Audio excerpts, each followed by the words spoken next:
Hello friend, welcome to Stories by Tocci. We bring you interesting folk tales. Please don't forget to hit the like button, please share, and don't forget to subscribe to my YouTube channel. Thank you for doing so. Now let's get into the story. Allison had always believed that some memories didn't knock when they came to visit. They barged in, threw open the curtains of the mind, and rearranged everything. The morning she first discovered she was pregnant, she had been chewing on ice cubes, a habit she picked up during exam week. It was Marcus who jokingly asked if she was eating for two. She had laughed, then paused, then cried. At the time, Bellwood University had been their world. Late nights studying under flickering hostile lights, hand-me-down textbooks filled with strangers' underlines, and big dreams scribbled on napkins. They were young, foolishly in love, and stubborn enough to believe love was enough to pay bills, fuel dreams, and feed a child. Marcus, ever the dreamer with a voice that could sell feathers to a bird, held her in his arms that night and promised, "We'll figure it out, babe." But the days that followed were a far cry from romantic. Her parents slammed the door harder than her heart could bear. His uncle, who had been helping him with groceries, disappeared like harmattan mist. Every door they knocked on gave a cold shoulder instead of comfort. The baby bump grew, while their bank account shrank. They moved from a one-room student apartment to a friend's corridor, then to a church storage room that smelled of damp wood and forgotten hymn books. Nights were cold, and the baby kicked when hunger gnawed deepest. They named her Amelia, whispering it like a prayer in the dark. But when she arrived, healthy and loud, their joy was short-lived. The hospital bills were paid in bits, with Marcus doing menial jobs that paid less than tears. The day they handed Amelia over to the agency, Allison didn't cry, not because it didn't hurt, but because the tears refused to come. Her heart felt like shattered glass in her chest, and every breath was a negotiation with guilt. Life didn't turn a new leaf immediately. It was more like watching a flower struggle to bloom through concrete. Marcus dropped out for a while, then got a scholarship through a TED competition he won using borrowed code and sleepless nights. Allison, after spending a year battling postpartum depression in silence, picked herself up and began interning at a small firm in Bellwood. No one knew they had once been parents. They wore smiles like makeup, layered, painted, and occasionally cracked. The guilt of their decision became a quiet house guest, never loud, but always present. Some nights, Marcus would wake up sweating, haunted by a dream of a child calling him from across a river he couldn't cross. Other nights, Allison would find herself staring at mothers on the street, wondering if Amelia had the same laugh, or if she liked mangoes the way she once craved them. The years passed, and they climbed the ladder of success, rung by painful rung. Their tech company, Line Shell Solutions, blossomed during a mobile banking boom, and suddenly they had more money than their teenage selves could have imagined. They moved into a home with glass windows taller than Allison had ever dreamt, but the silence inside that house was louder than any baby's cry. They tried for children. Oh, they tried. Fertility treatments, ovulation kits, herbal teas with names too complicated to remember. But nothing worked. The doctors offered percentages and patience. Their friends offered prayers. But the house remained childless, and sometimes Marcus would catch Allison talking to herself in the nursery they had set up anyway. A place filled with toys that still had price tags and clothes that still had scent of hope, folded neatly in drawers, never opened. Despite all their achievements, despite the magazine covers and the fancy interviews, Allison often felt like a beautifully painted vase, lovely on the outside, but hollow within. The past they buried had roots, and those roots twisted into their everyday lives. They couldn't talk about Amelia. Even the name felt forbidden. One afternoon, Allison visited a children's shelter as part of a donation program and saw a girl playing with a puzzle. For a fleeting second, her heart flipped. It wasn't Amelia, but the way the girl tilted her head reminded her of that first day in the hospital. She returned home that evening and stood for hours at the window, watching nothing in particular. Marcus said nothing. He knew those silences. They had learned to tiptoe around grief, not because it had teeth, but because it never let go once you poked it. So they immersed themselves in work, in charity events, in business dinners, all while avoiding the one topic that could split their fragile peace like a knife through thin fabric. But life has a peculiar way of circling back. Just when you think the chapter is closed, it reopens with a different title and familiar characters in disguise, and Allison, though unaware, was already days away from meeting a stranger who would wake every silent ache they had mastered how to suppress. The housekeeper, Elsie, was the kind who kept to herself, neat, quiet, and efficient. So when she called in sick and asked to send her niece as a temporary replacement, Allison barely gave it a second thought. She just nodded while removing a pan from the oven. 2 days later, the girl arrived, small, modestly dressed, with an apron already tied around her waist, and a quietness that didn't feel shy, but intentional. She introduced herself simply as Ivy. Allison barely looked at her at first. Marcus was out of town, and her mood had been swinging like a weather vane in a storm. Ivy, however, had a calming presence. She moved through the kitchen like she took there all her life. Her jollof rice was smoky in a way that reminded Allison of her mother's old pot. She didn't talk unless spoken to, but when she did, her voice was kind, firm, but never proud. After 3 days, Allison found herself smiling at the scent of fried plantains and asking Ivy questions about how she learned to cook. Ivy said her mother taught her and that she had been cooking since she was 10. Something about the way she said mother made Allison pause. It was not the word, but the tone, warm, grateful, like it had layers. She didn't know then that the layers would soon be peeled open, one after the other, until the truth beneath it would leave her reeling. Because hidden beneath Ivy's collar, just behind her left ear, was a crescent-shaped birthmark Allison had only seen once in her life, on the tiny neck of the daughter she gave away. The birthmark haunted her sleep that night like a shadow that refused to dim with the sunrise. Allison tossed beneath her quilt, her fingers curling into the sheets like they might hold her steady in a world tilting beneath the weight of a single memory. The birthmark had not just resembled Amelia's, it was identical, down to the faded crescent that curved like a comma behind the left ear. In all her life, Allison had never seen another child with such a mark, and she would have wagered her fortune that it had been a stamp from God meant only for her child. But that was impossible, wasn't it? Amelia had been given up, lost to the silence of a closed adoption, erased from all legal records, folded into the arms of a faceless woman, and renamed, possibly relocated. That chapter was over, tucked into a drawer she dared not open.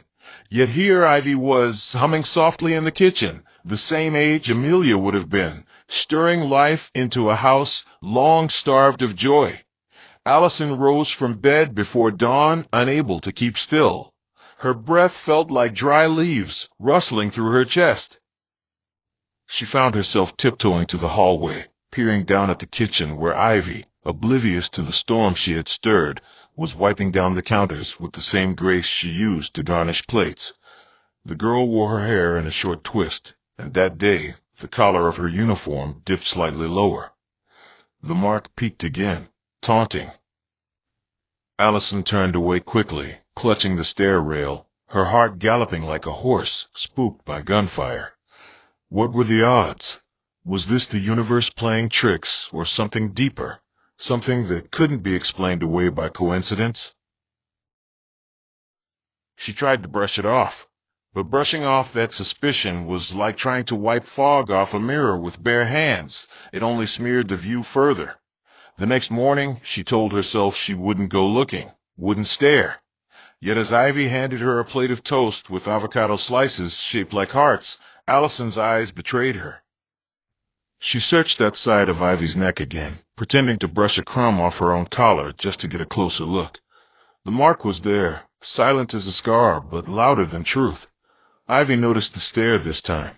She raised her brow, lips parting slightly in confusion, but said nothing. Allison murmured a thanks and excused herself, retreating to her study. The room, usually her haven, felt suffocating. Every photo on the wall mocked her, she and Marcus smiling, but always childless, always pretending. A frame on her desk held an old ultrasound, the only remnant of the life they gave away. She reached into a bottom drawer and pulled out the envelope she had never dared open, the one from the adoption agency, sealed with finality.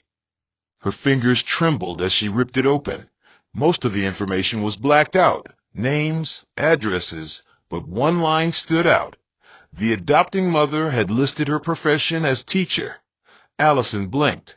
Ivy had mentioned once, casually over dinner, that her mother was a schoolteacher who homeschooled her during the lockdown years. That thread tugged at something deeper, and Allison, suddenly overwhelmed, grabbed her coat and keys. She needed air. She needed to think without walls breathing down her neck. She drove aimlessly around Bellwood, her mind a carousel of images. Baby Amelia wrapped in a yellow blanket, Ivy's gentle laugh, the way she peeled mangoes like she'd done it for years. By the time she returned home, night had crept in, and Ivy had gone to her room. Marcus was back from his business trip, loosening his tie on the couch, oblivious to the storm brewing in his wife's silence. Allison watched her husband's tired movements, her mind a battlefield between confession and uncertainty. Marcus had always been the stronger of the two when it came to emotional restraint, but she knew him like the lines in her palm. His eyes softened when he was near tears, and tonight they were clouded. "How was the trip?" she asked, trying to sound normal. "Long," he muttered. "I missed you." She nodded, then added, "I think she might be Amelia." Marcus turned to her slowly, unsure whether he misheard. "Who?" he asked, voice a whisper. "Ivy," she replied, her tone shaking like a ladder on unsteady ground. She explained the birthmark, the timing, the mannerisms, every detail that pointed toward the unthinkable. Marcus listened quietly, but his expression shifted, pain and disbelief dancing like shadows across his face. "You think, after all these years?" he asked. "What are the odds?" Allison looked him dead in the eye. "Slim, but not impossible." Marcus rose and walked to the window, the city lights reflecting against the glass like stars too far to touch. He didn't speak for a long time. Finally, he exhaled. "Then we find out. If there's even a sliver of a chance, I need to know."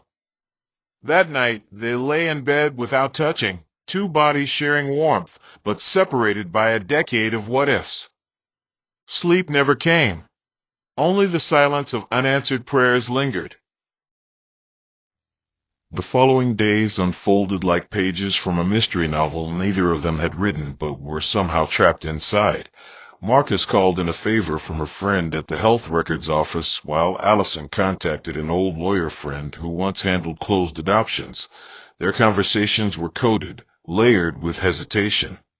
Meanwhile, Ivy remained blissfully unaware, her presence still a bomb in their home. She whistled as she cooked, sang along to the radio, and once drew a tiny daisy with ketchup on Marcus's scrambled eggs. It was the exact flower Amelia had once drawn with crayons on Allison's hospital gown the day they let her go. It wasn't just in the big things, the mark, the memories. It was in the way she paused before praying, in how she folded napkins into perfect triangles, in the tilt of her head when confused. One afternoon, while Allison and Marcus were waiting for a call from the agency, Ivy came into the study and asked, "Do you believe people can be connected even if they don't know why?" The question hit them like a bolt. Allison smiled faintly, her voice barely holding steady. "Yes," she said. "Sometimes people don't choose to meet. They were chosen before they ever could." Ivy blinked and nodded and walked out. The moment she left, Marcus looked at his wife. "We're already too deep to turn back." Allison placed her hand on his. "Then let's go all the way." The past, once buried beneath a mountain of silence, was beginning to whisper again, and with each passing moment it whispered louder. It started with a name that had almost been forgotten. a thread buried so deep in the folds of memory that pulling it felt like disturbing the peace of something long laid to rest. But when the agency finally returned Allison's discreet inquiry, they provided only one name, the woman who had adopted Amelia, Regina. That name didn't echo with the emptiness of a stranger. It rang with familiarity, jarring and raw. Regina wasn't just a name from a file. She was Allison's older sister, the same Regina who had left home during a bitter family rift more than a decade ago. They hadn't spoken since the funeral of their father, when harsh words flew like daggers and silence settled in as the final inheritance. Allison had carried that estrangement like a badge of stubbornness, refusing to acknowledge birthdays, baby showers, or messages sent through third parties. Now it felt like life had folded in on itself, twisting a painful past into the very answer they had searched for. She sat motionless at her desk, staring at the printed report. Her hands trembled. Regina had adopted Amelia. Not a stranger. Not a distant name in a new city. Her own blood. Her sister. Marcus was across from her, processing the weight of the revelation like someone trying to hold water in a sieve. "You're telling me your sister raised our daughter?" His voice wasn't angry. It was stunned, stitched with disbelief. Allison nodded, her breath caught in her throat.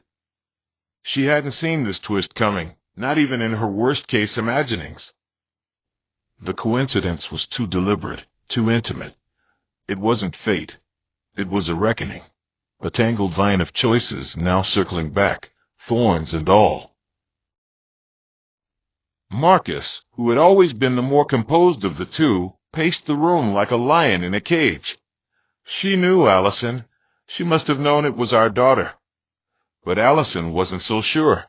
Regina had been broken when she left, weathered by a marriage that had more bruises than embraces. She had vanished for years, surfaced again only when she filed for divorce, and then disappeared once more like a ripple in the wind.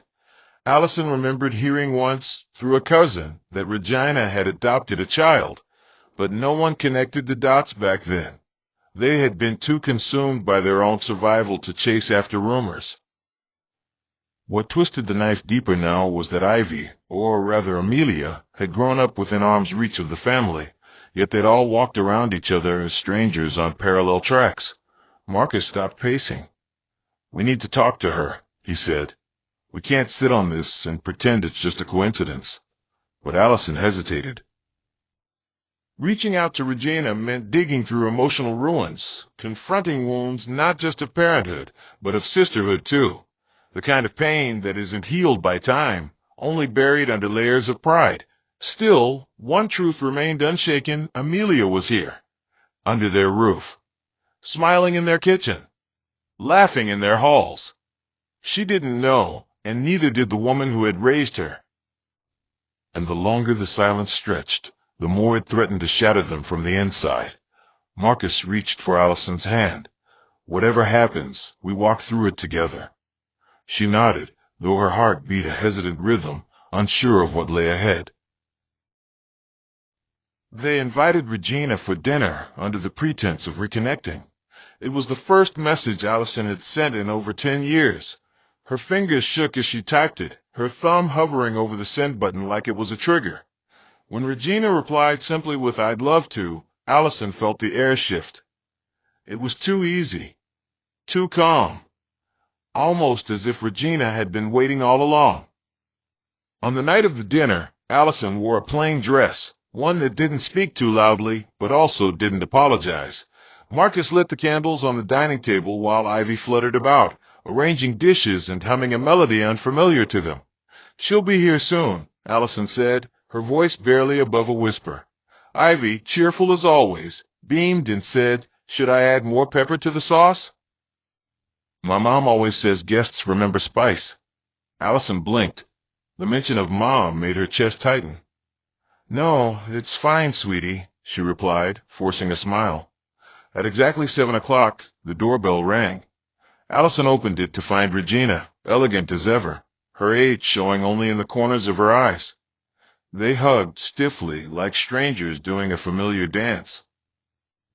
Regina stepped inside, her eyes scanning the home, the paintings, the warmth.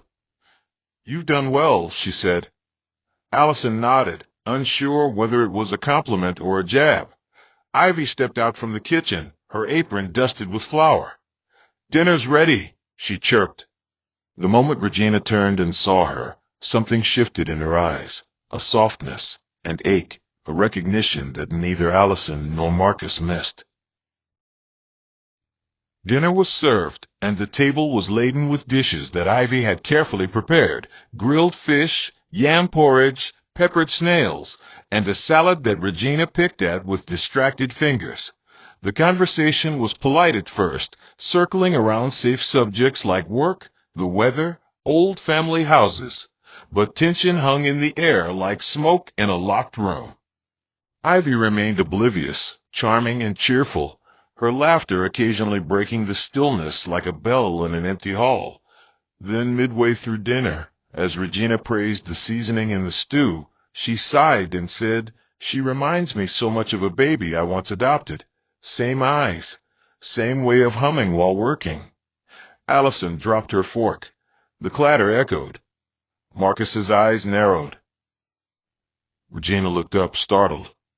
"What?" she asked. "Ivy," Marcus said. "That's the name she was given here.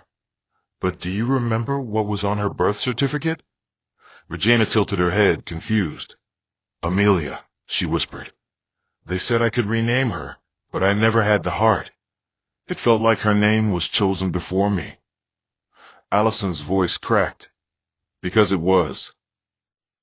"Regina, she's our daughter." The words sliced the air. Ivy's spoon froze midair. Her face went pale. Regina's glass slipped from her hand and shattered. Ivy looked at each of them, confusion painted across her face, and said the one word none of them expected: "What?" The room fell into a thick, shapeless silence, not the kind that begged to be broken, but the kind that pressed against the walls and coiled around the throats of everyone seated, daring them to speak. Ivy stared at Regina, then at Allison, then at Marcus. Her spoon trembled in her hand, the stew dripping slowly back into the bowl like something forgotten. "I don't understand," she whispered. Her voice was brittle, like glass cracking beneath the weight of a truth too heavy. Regina's lips moved, but no sound came out. She looked like a woman who had just discovered she had been walking through her own life with a blindfold on. Allison rose slowly from her seat, her hand shaking as she reached across the table, fingers stretching but not quite touching Ivy. "You're our daughter," she said softly, her voice lined with tears. "Amelia, the baby we gave up years ago. We didn't know until recently. But it's you." Ivy's mouth opened, but nothing came out. Her mind was reeling, as if someone had taken the bricks of her entire childhood and tossed them into a whirlpool. Her mother, the woman who had raised her, taught her to ride a bike, wiped her tears with calloused palms, wasn't her birth mother? And these strangers, these employers with haunted eyes and careful kindness, they were her parents? "This has to be a joke," she said, almost laughing, but not quite. "You're joking, right?" Marcus stood too, walking around the table like his feet weighed more than his body. "I know it's a lot, but we have proof. We've confirmed it, Ivy. Amelia. We've been searching, and somehow you found your way back to us." But Ivy wasn't listening. Her thoughts were moving too fast, colliding with emotions she didn't have names for. Her memories felt like shuffled pages, Regina braiding her hair with the radio playing in the background, birthday cakes with uneven icing, bedtime stories about strong girls who found their way home. She backed away from the table, knocking over a chair as she stood. "I need air," she mumbled, heading toward the door. Regina made a move to stop her, but Marcus gently held her back. "Let her go," he said, barely above a whisper.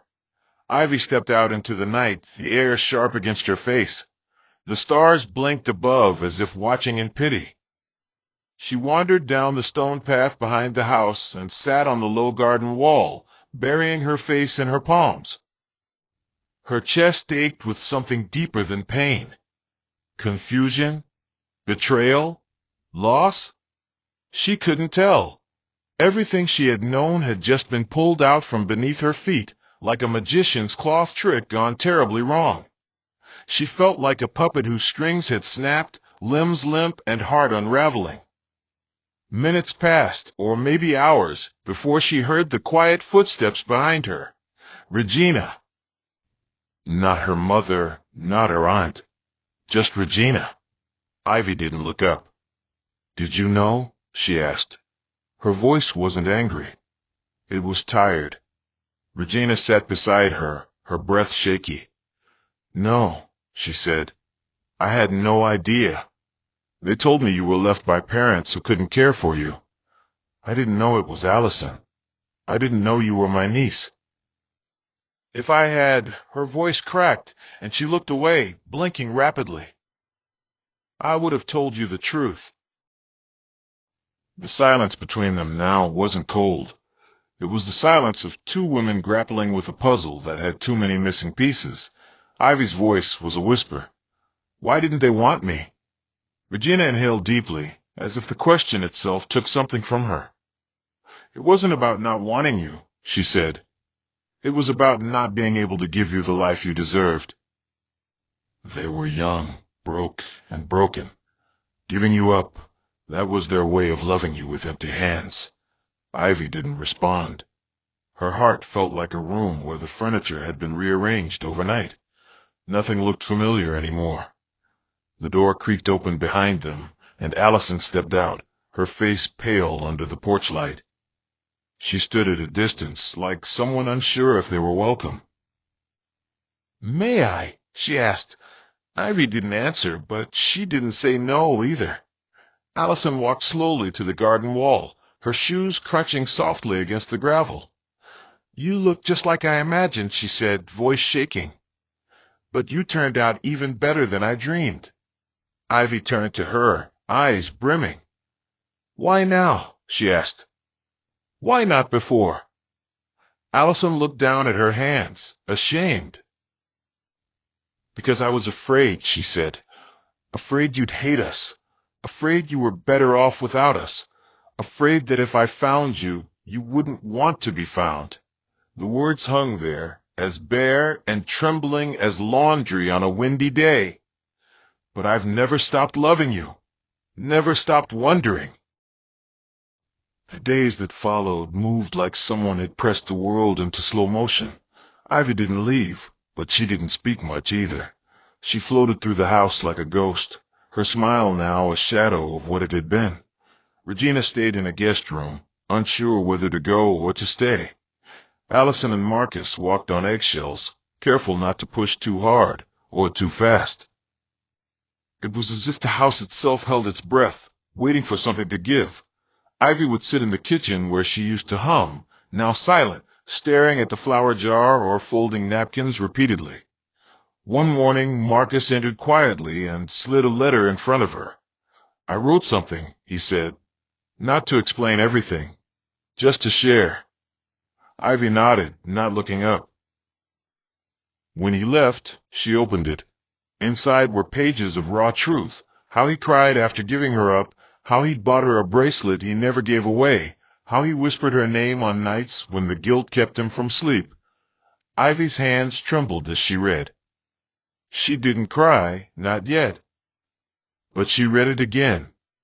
That night, for the first time since the revelation, she cooked dinner.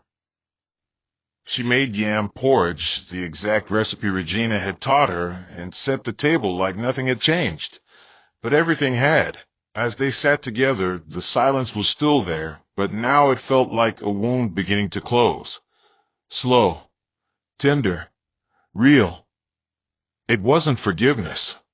Not yet. But it was a beginning. A small ember where a fire might one day live. The dinner table had once been just a surface to eat from, but now it felt like a stage where silent performances played out. Plates clinked, spoons stirred, and glasses were raised. yet the air in the room carried something unspoken, a fragile thread stretched taut across glances and half-smiles. Ivy dished food like a hostess at a dinner party she hadn't planned for, and Allison sat across from her, unsure if it was too early to call her daughter or too late to still call her Ivy. Marcus, ever the quiet watcher, filled the space with gentle observations, compliments about the seasoning, remarks about the weather, but his eyes, like worn-out bookmarks, kept returning to the same page, the girl who had unknowingly come home. Regina said little. Her presence was like a chapter whose end had been accidentally glued shut. Glued shut. She watched Ivy with a kind of reverent ache, as though memorizing every flick of her wrist, every blink, every frown. The yam porridge tasted exactly like it used to in her small kitchen, but tonight it stuck in her throat like a lump that refused to be swallowed. Ivy smiled politely when spoken to, but her words came slow, as if she was testing each one for weight before letting it go. There were no outbursts, no heated arguments, no loud accusations, but the quiet in the room had edges sharp enough to cut glass, and yet, beneath it all, there was a strange, almost impossible warmth, like the first hint of sunlight on a frozen lake, timid, delicate, but undeniable. Later that night, Ivy sat in her room, a lamp casting an amber glow over her notebook as she scribbled thoughts she couldn't voice. Her mind felt like a tangled ball of yarn. Every tug revealed more knots. Was it wrong that she missed the version of her life that made sense, even if it wasn't the full truth? Regina had loved her. No one could question that. But now, a new truth dangled in front of her, wrapped in teary eyes and trembling hands, offering a kind of belonging she hadn't known she'd lost. She didn't know how to feel. She didn't know if feeling everything at once counted as feeling at all. There was no guidebook for discovering your life had a hidden chapter, especially not one written by people who had tried to forget it themselves. A knock came gently at her door, the kind that asked for permission instead of space. She opened it to find Marcus standing there, holding a small, dusty box. "I kept this," he said, offering it like an apology wrapped in cardboard. Ivy took it, unsure what to say, and watched him walk away. The box creaked when she lifted the lid. Inside were pieces of a life she didn't remember but was somehow hers. Baby clothes, a hospital bracelet with Amelia N. scrawled across it, a tiny hairbrush, a photo of a younger Allison holding a newborn with eyes wide as the ocean. Ivy clutched the photo like a lifeline. It was her, but it wasn't. It was a version of her life paused mid-breath, waiting to be resumed. The tears didn't come loudly. They slipped out like a leak in a pipe, steady and stubborn, soaking her fingers as she sat on the floor surrounded by evidence of a past no one had dared speak until now. The following morning, Allison found her daughter in the garden, barefoot, tugging at weeds like they were questions needing answers. The early dew kissed the petals, and the soil clung to Ivy's fingers, reminding her that sometimes things bloom only after being buried. "Can I help?" Allison asked. Ivy didn't look up right away, but she nodded. They worked side by side in silence, fingers digging through the earth, hearts quietly recalibrating. It wasn't until they both reached for the same stubborn root that their hands touched. Ivy didn't pull away. Allison took a slow breath. "I used to imagine you everywhere," she said. "On buses, in parks, at school gates. I thought I'd see a girl with your eyes and just know. But the world is loud, and I was afraid." Ivy's hands paused. "Why didn't you look for me sooner?" she asked, not accusing, just needing. Allison's voice wavered. "Because I thought I didn't deserve to. I thought I'd forfeited that right the day we let you go." Ivy looked at her mother then, really looked, and for the first time saw not a woman who had abandoned her, but one who had carried a hollow ache for years, wearing guilt like a second skin. "You didn't forfeit it," Ivy whispered. "You just buried it." A small smile cracked through Allison's tears. "Maybe now we can dig it back up," she said. Ivy chuckled faintly, wiping her hands on her trousers. "Starting with this root," she replied, and together they pulled. The family wasn't healed, not completely.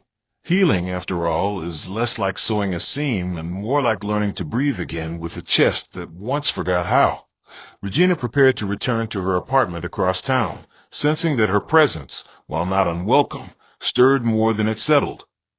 Ivy sat beside her on the patio, a cup of tea between them, steam curling upward like secrets escaping softly into the night.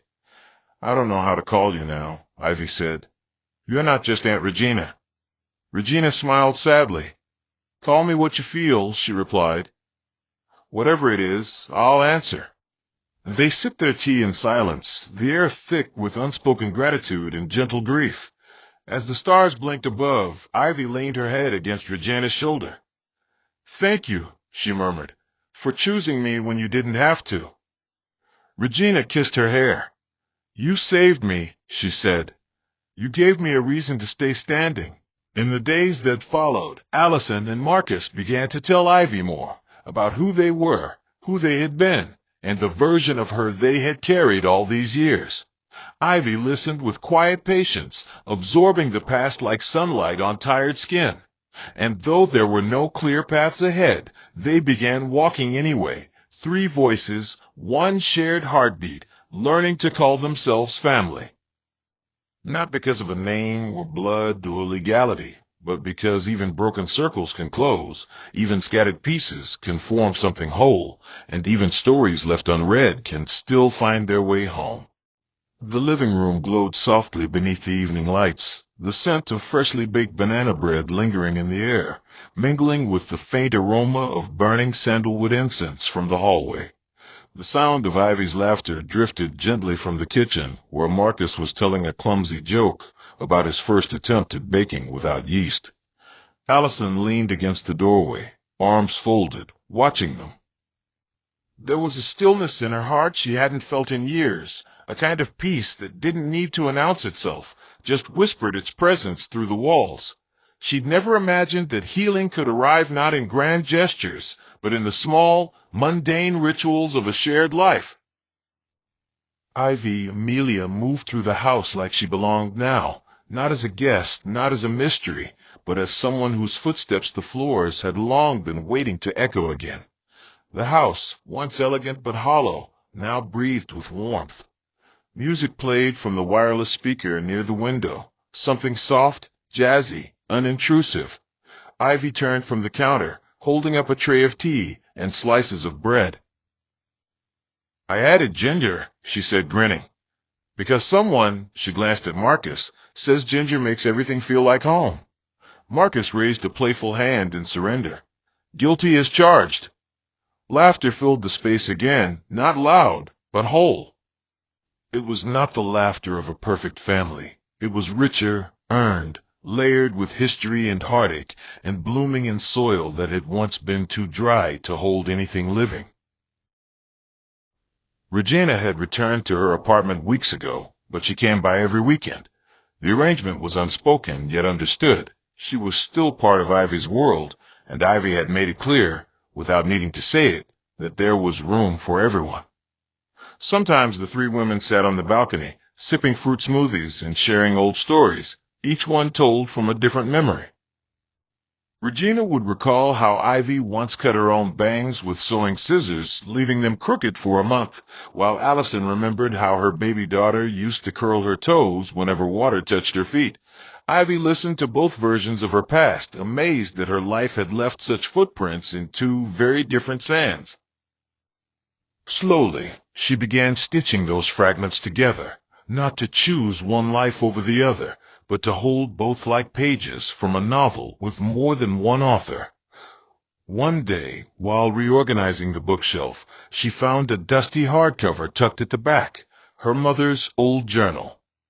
Allison had once written letters to her daughter she never sent, recording milestones missed, birthdays observed in secret, and prayers whispered on quiet nights. Ivy sat cross-legged on the rug and read each entry, tears slipping down her cheeks like the ink that once stained the pages. It didn't change the past, but it gave it shape. For the first time, she could see the pain through her mother's eyes, not as an excuse, but as a window into a grief that never really healed. She folded one of the letters and kept it in her wallet, a piece of her mother's sorrow and strength close to her heart.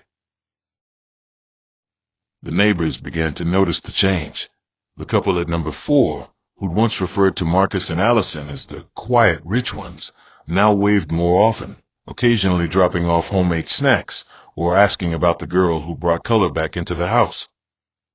Ivy had started volunteering at a local youth center on Wednesdays, teaching basic culinary skills to teenagers looking for a second chance at life. Watching her lead, Allison often stood in the back of the room, heart swelling with a pride that had no room for regret. Marcus, too, had found a new rhythm. He began walking Ivy to her evening classes when she enrolled in a part-time food science course.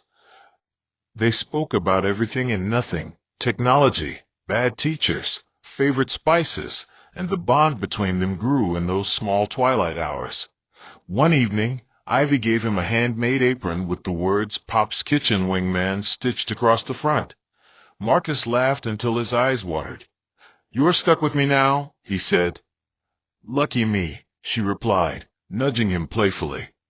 The once formal house had transformed. Photos lined the hallway now, not just of Ivy, but of all of them, a mosaic of lost years and newfound moments.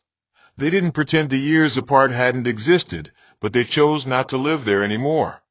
It was enough to know they had today and the hope of many tomorrows. Each day, the family wrote new stories, not to overwrite the old, but to honor them with something better. As spring edged closer and the garden began to bloom with violets and marigolds, Ivy proposed a dinner to bring everyone together. No cause, no occasion, just dinner. Allison smiled at the idea, her eyes lighting up the way they used to when surprises knocked gently at her door. They spent the whole afternoon preparing, a mixture of old family recipes and Ivy's newer creations, blending tradition with invention. Marcus grilled fish in the backyard, the smell wafting into the neighborhood. Regina arrived early, arms full of plantain chips and pineapple juice, and helped Ivy arrange the table under the canopy of bougainvillea. The dinner was simple, heartfelt. They laughed and they toasted, not to the past, not even to the future, but to now. After the guests left and the stars scattered themselves across the sky, Ivy sat alone for a while, letting the night cradle her thoughts. She didn't feel like a girl between families anymore. She felt rooted.